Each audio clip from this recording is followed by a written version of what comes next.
Cradle, Dogs of Fount, Chapter 38, Part 1. New Hong Kong was alive in front of the general.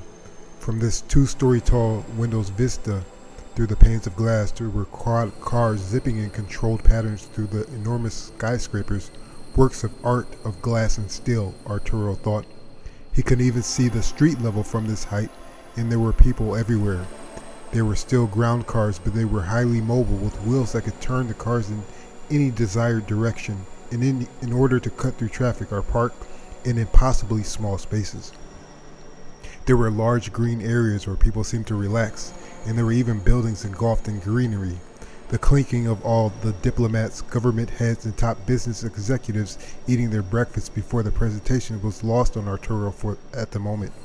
He was trying to wrap his head around how this massive city existed, and gave no clue to its presence to Fount. Well, to his level of power in Fount. The judges knew about this place for decades and gave no hint at its power or even beauty. He turned back toward the dining area and kept his arms crossed behind his lower back for a moment more. He figured he should get a plate before he regretted it later.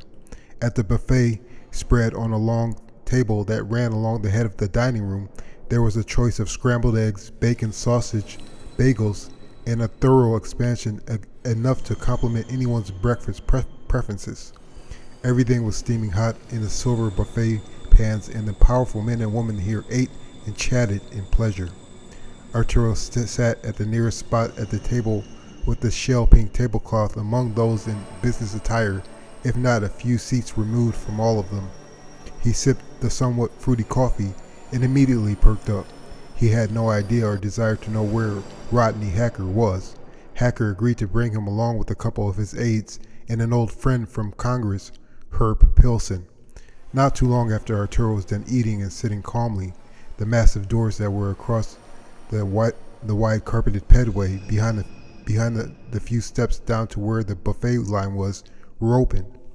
It was relatively black inside the doors from where the general was looking. He got up and wondered about his plate, but some workers were already filtering in, cleaning up after the diners. He would have probably left it on the table anyway. He made it to the auditorium's door and looked further away down the long distance toward the seats closer to the stage. He was going to sit close and didn't give a damn if he claimed someone's reserved seat. Even if they fed him bullcrap here, the general needed as many clues as possible in order to figure anything out and plan his next few moves. Yes, it was a viper pit, but he was neither a rodent nor a slithering snake. He claimed a seat within the first dozen rows in the center and remained confident, though he did receive a few curious looks as the stadium seating was beginning to fill. Then the lights got even dimmer, and the stage was lit with a clear and somewhat white glow. People shifted in their seats for comfort and cleared their throats. A thin man of tan skin and tightly curled yet short hair approached the podium and smiled confidently at the crowd and raised a hand as if in altruism. Hello, men and women of the world.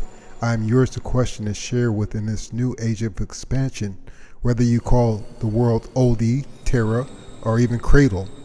That got a wave of laughter signifying Fount's newness in this network.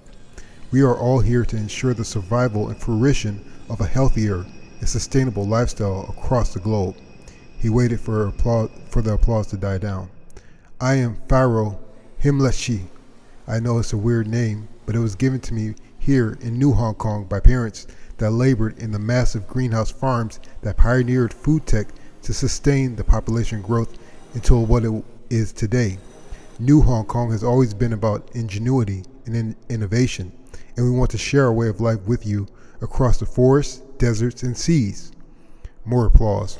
The general could already sense the wool attempting to be raised over the audience's eyes, and he guessed there were many of them who knew the bullcrap was starting to stir too. So as Himlashi went on, there was words of global market that brought up the resource of gold as a driver. Arturo guessed they chose gold as valuable because it was relatively hard to access for those without the tech, hardware, and laborers, machine or human. In other words, it would prevent those already in precarious financial positions from entering the market with power. Himlashi also mentioned that minerals and metals found that could be used for tech would also be centralized in the market as top commodities and entry into the enclaves in the market. Then the next presentation was themed around growth. A slight and very attractive woman with long, thick black hair and olive skin talked about the need to expand the square footage of those cities represented in the audience here. She spoke of high-end hospitals and top-shelf nanomeds. Her name was Bola Best, and she also said the new consumer products should be developed with incentives for those businesses such as access to security forces to ensure these changes went by smoothly.